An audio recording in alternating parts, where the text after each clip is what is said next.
Bismillahirrahmanirrahim. Assalamualaikum warahmatullahi wabarakatuh. Bertemu kembali bersama Putri. Kita belajar di tema 3 tentang benda di sekitarku.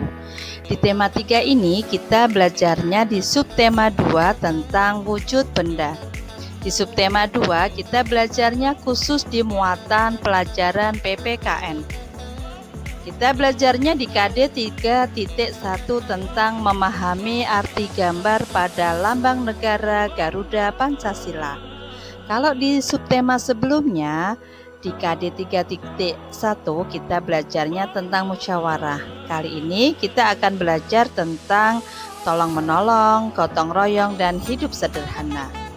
Sebelum pembelajaran kita mulai, tujuan pelajaran yang akan kita pelajari hari ini adalah yang pertama, anak-anak mampu mengidentifikasi perbuatan tolong-menolong sebagai pengamalan sila kedua Pancasila. Yang kedua, menjelaskan kegiatan gotong royong di lingkungan sekitar. Yang ketiga, anak-anak mampu mengetahui arti hidup sederhana dan pengamalan hidup sederhana. Sekarang kita mulai ya nak ya. Anak-anak silahkan amati gambar berikut ini.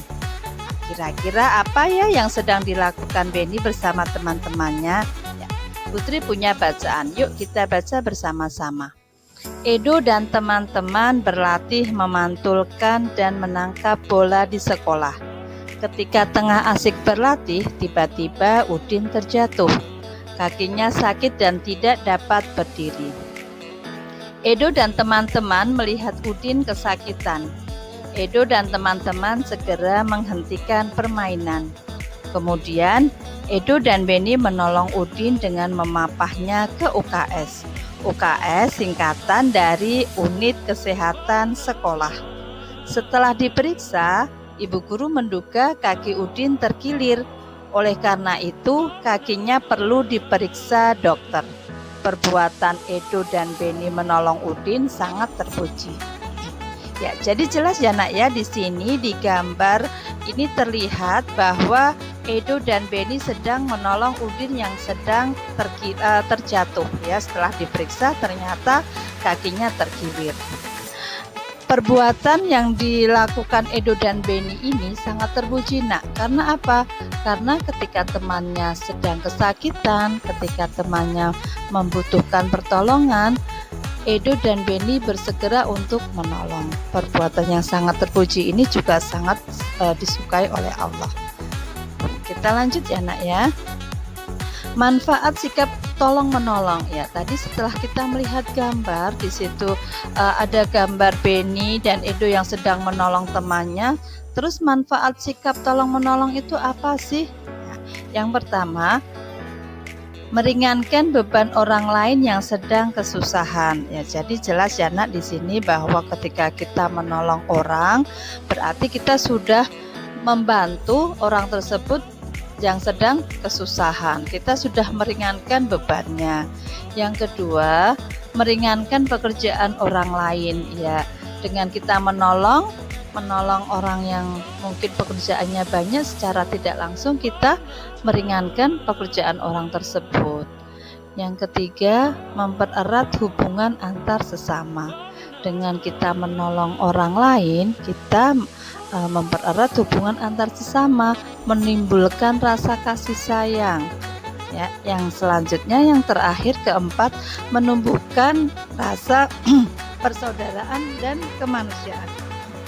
Setelah tadi timbul rasa kasih sayang, terus kemudian tumbuh rasa persaudaraan dan kemanusiaan. Jadi ini ya nak, ada 4 manfaat sikap tolong menolong ya. Jadi nanti anak-anak ketika menolong temannya, nih anak-anak bisa mengambil manfaatnya. Tolong menolong sesuai dengan pengamalan sila kedua Pancasila. Anak masih ingat ya bunyi sila kedua Pancasila apa sih? Ya. Bunyinya adalah kemanusiaan yang adil dan beradab. Lambang dari sila kedua Pancasila apa ya? Ya betul, lambang Pancasila sila kedua adalah rantai. Kita lanjutkan. Di sini Putri punya gambar nih.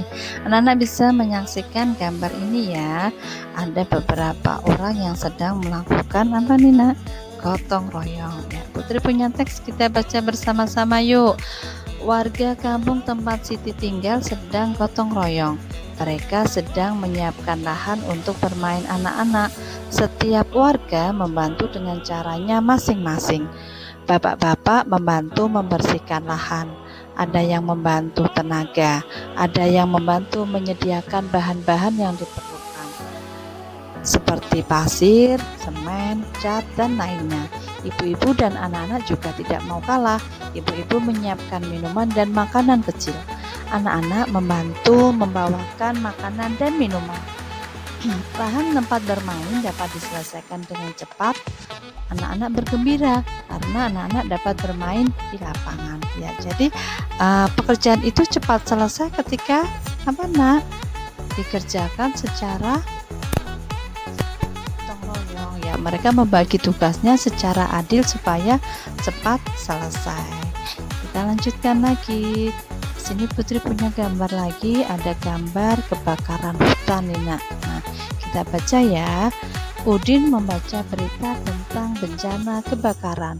Bencana tersebut terjadi di beberapa wilayah di Indonesia selama tahun 2015. Kondisi ini mengakibatkan asap menutupi beberapa wilayah di Indonesia.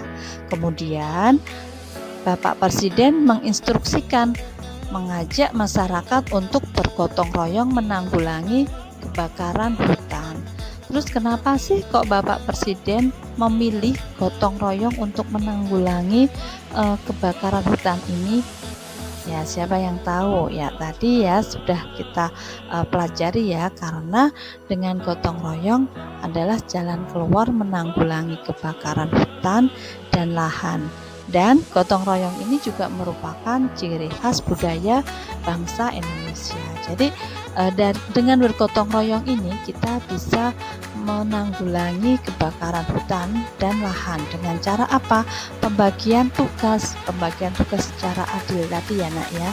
Ada yang mungkin menyemprot apinya, ada yang kemudian membersihkan lahannya dan lain-lain.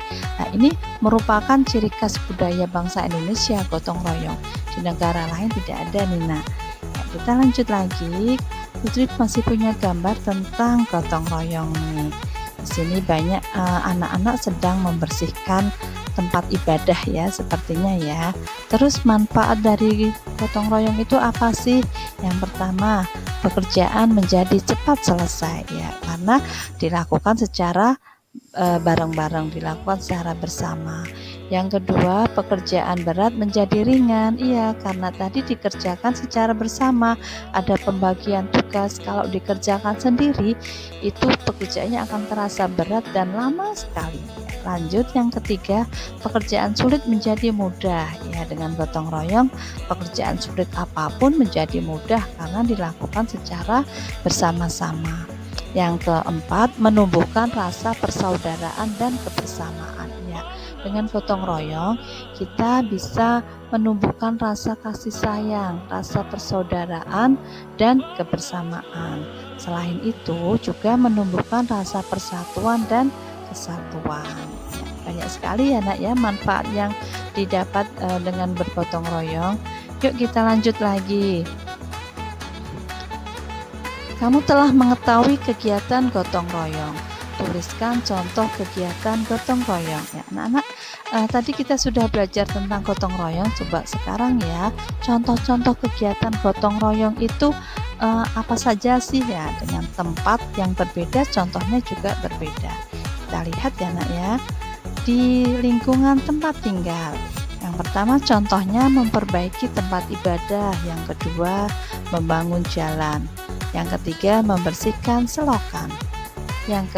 Selanjutnya di lingkungan rumah nih. Di lingkungan rumah contohnya apa saja ya? Ya, yang satu membersihkan rumah, kedua merawat tanaman, ketiga membersihkan alat makan. Lanjut di lingkungan sekolah. Contohnya yang pertama membersihkan ruang kelas, yang kedua membersihkan taman sekolah, yang ketiga mengerjakan mading sekolah. Anak-anak kita lanjut. kita akan belajar tentang hidup sederhana. Sebagai bahan untuk belajar, anak-anak bisa membaca di halaman 114. Orang tua Lani cukup berada, namun Lani anak yang sederhana. Hidup sederhana itu apa sih? Ya, hidup sederhana adalah hidup yang sesuai dengan kebutuhan. Ya, mengapa kita perlu hidup sederhana? Ya, dengan kita hidup sederhana, kita yang pertama mensyukuri nikmat Allah yang kita miliki. Yang kedua, hidup kita lebih tenang. Yang ketiga, mencegah dari kesombongan. Ya, kita lanjut, yuk kita lingkari kata-kata berikut yang sesuai dengan hidup sederhana. Yang pertama apa ya? Ya, rendah hati. Dengan hidup sederhana kita menjadikan rendah hati, tidak sombong. Yang kedua, secukupnya dalam menggunakan hartanya, tidak berlebih-lebihan. Yang ketiga, cermat, ya, sangat teliti, sangat hati-hati dalam penggunaan hartanya. Yang keempat, berbagi, kita menjadikan anak yang mudah berbagi. Lanjut, yang terakhir adalah hemat.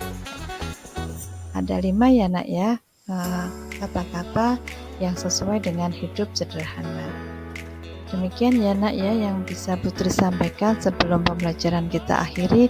Tadi kita sudah belajar tentang apa saja? Ya, yang pertama kita belajar tentang tolong menolong. Yang kedua kita belajar tentang gotong royong dan manfaatnya. Yang ketiga kita belajar tentang hidup sederhana. Demikian ya yang bisa Putri sampaikan. Semoga ada manfaatnya. Kurang lebihnya Putri minta maaf. Kita bertemu kembali di pembelajaran selanjutnya.